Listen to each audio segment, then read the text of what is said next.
Un día común en una planta química, los empleados trabajaban como de costumbre sin anormalidades, con la excepción de que ese mismo día tuvieron varios problemas de energía eléctrica. Esta vez había explotado el generador por completo. Usaron generador de luz de repuesto, pero no duraría mucho. Esa misma tarde los científicos estaban experimentando con un espécimen que surgió a causa de un accidente con los desechos químicos. Los científicos lo observaban detenidamente en una cápsula de alta seguridad. Llevaban un historial de sus efectos y notaban que empezaba a degenerarse.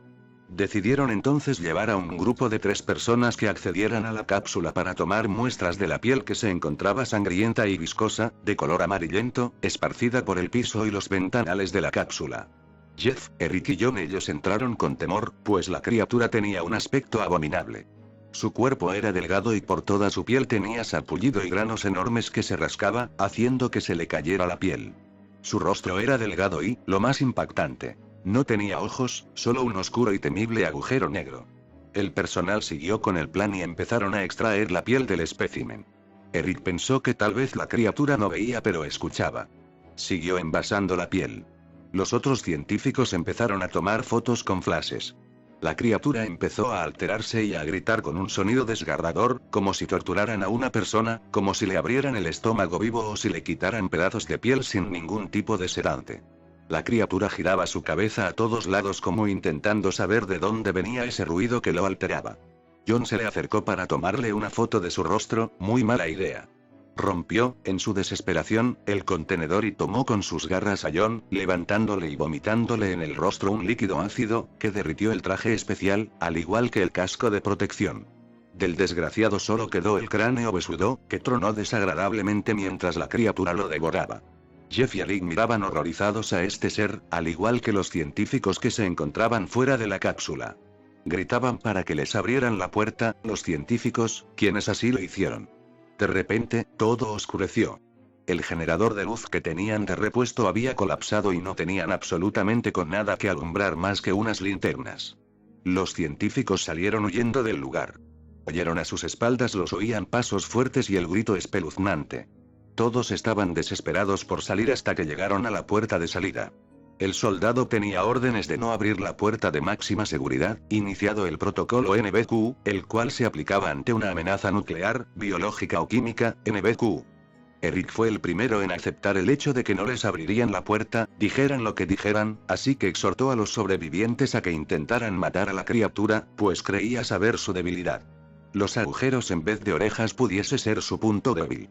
Unos lo acompañaron, otros se quedaron en la puerta principal, armados de objetos. Los gritos se multiplicaron por doquier. Eric encontró una linterna encendida con escasa batería. Y los vio. No solo una, sino muchas de esas criaturas. A la mañana siguiente entraron los soldados, pero no encontraron más que ropa rasgada, sangre y el vómito de aquella criatura esparcido por toda la sala, pero ningún cadáver de las personas que se encontraban dentro. Maite se disponía a pasar un agradable día de playa con su familia. Los niños, al detenerse el coche en el estacionamiento que había a pocos metros del mar, salieron corriendo hacia la arena mientras ella y su marido bajaban del coche las toallas, la pequeña nevera portátil donde llevaban las bebidas, la sombrilla y un par de bolsas más con los juguetes de los pequeños. Sin embargo, la armonía y la felicidad pronto se vio truncada cuando Sara, la más pequeña de la familia, empezó a llorar como loca mientras se sujetaba uno de sus pequeños piececitos con las manos. Maite y su marido corrieron de inmediato a su rescate, probablemente se habría cortado con algún cristal enterrado en la arena. Pero por desgracia todo era mucho peor de lo esperado. La pequeña Sara parecía tener algo clavado, un pequeño trozo de metal que Maite inmediatamente reconoció como una aguja, extrajo el fragmento que parecía haberse roto y buscó rápidamente entre la arena el otro trozo para evitar que alguien más se lo pudiese clavar. Su corazón dio un vuelco cuando tras remover un poco bajo sus pies encontró una jeringuilla con restos de sangre fresca que alguien había enterrado con la aguja apuntando hacia arriba. Estaba claro que algún desalmado la había situado de esa forma, como si se tratara de una trampa para animales, para que algún despistado la pisara. Maite y su marido de inmediato decidieron llevar a la niña al hospital cercano para que le realizaran unas pruebas y comprobaran si la sangre que había en la jeringuilla estaba contaminada con algún tipo de droga. El médico de guardia trató de tranquilizar a los padres, explicándoles que era muy improbable que al pisar una jeringuilla la droga se pudiese haber inoculado en su torrente sanguíneo. Aún así, y para que estuvieran más tranquilos, realizarían una prueba de sangre tanto a la niña como con la muestra que había en la jeringuilla. Dentro de un par de días tendrían los resultados. Salvo por un poco de dolor en la planta del pie, Sarah se recuperó tan rápido que sus padres prácticamente habían olvidado el suceso, y cuando 2 días después recibieron una llamada del hospital se quedaron sorprendidos. El médico les citó en su consulta, nos les dio más información al respecto, por lo que quedaron muy preocupados. El doctor les pidió que se sentasen y les confirmó que en la sangre de la jeringuilla había un agente nocivo, heroína. Obviamente días después del incidente y sin haber sufrido la niña ningún percance, la droga no había causado ningún daño. Pero lo más alarmante es que la sangre estaba infectada con SIDA y la muestra que el matrimonio llevó era bastante fresca, por lo que era posible que se hubiera producido un contagio. Pidió serenidad al matrimonio, que había estallado en llanto, y les dijo que las posibilidades de que Sarah hubiese sido infectada eran muy bajas. Aún así, por prevención debería realizarse un análisis de sangre pasados unos meses, para ver si tenía los anticuerpos en su sangre. Maite al llegar a casa empezó a buscar información en internet al respecto y quedó asustada al ver la cantidad de casos de contagio y de personas que se habían pinchado accidentalmente con una jeringuilla infectada. Al parecer, algunos drogadictos con el virus del SIDA dejaban las agujas en lugares estratégicos como las sillas del cine, buzones, máquinas de refrescos, en parques infantiles o, como era el caso de su hija, enterradas en la arena de la playa. Lo hacían con la intención de contagiar a la mayor cantidad de gente posible, sabiéndose desahuciados y con pocos años de vida. Incluso se habían dado casos en los que, aprovechando la aglomeración de un concierto o una fiesta, pinchaban aleatoriamente a la gente mientras estaba distraída. Ellos simplemente sentían una punzada y hasta meses o años después, cuando se hacían un análisis de sangre o enfermaban, no sabían que eran seropositivos. Aún así, las posibilidades de contagiarse eran realmente bajas y había estudios en hospitales de Estados Unidos en los que se afirmaba que solo 15 entre 1000 personas que se habían cortado o pinchado con material quirúrgico contaminado habían contraído el virus. Maite se agarró como un clavo ardiendo a esa estadística para tranquilizarse y aguantar los 3 meses que le había indicado el doctor que debían esperar para realizar la segunda prueba de sangre. Hacerla antes podría indicar un falso negativo. El tiempo transcurrió y Sarah, que acababa de cumplir los 4 añitos, se realizó un segundo análisis. Los resultados no podían ser más devastadores. Había sido contagiada y debería vivir los pocos años que le quedarán de vida medicándose para ralentizar lo máximo posible la enfermedad y que ésta se agravase.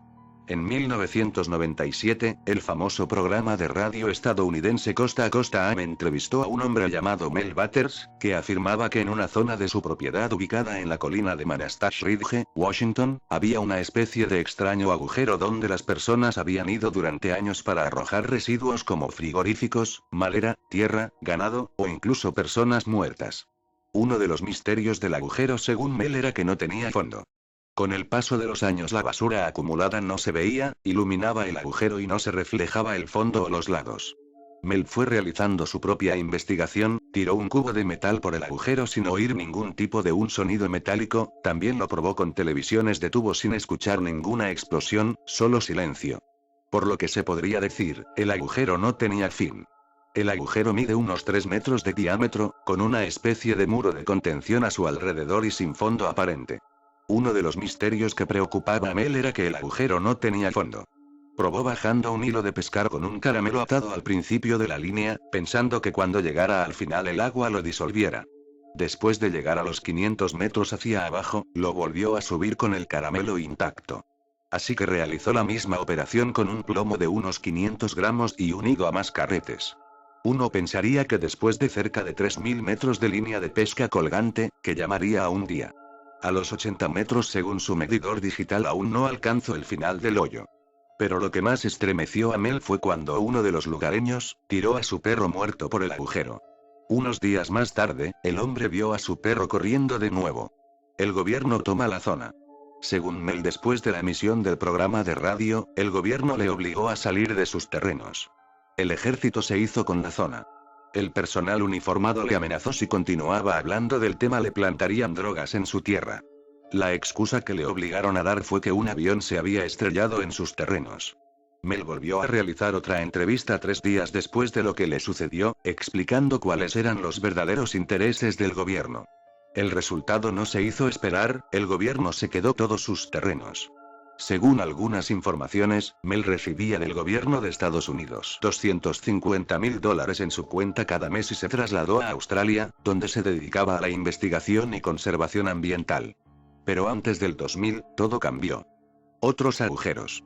Algunas personas explicaron que Mel regresó a los Estados Unidos para arreglar algunas cosas personales, cuando la policía, con la excusa de que necesitaban una declaración, al parecer lo secuestraron.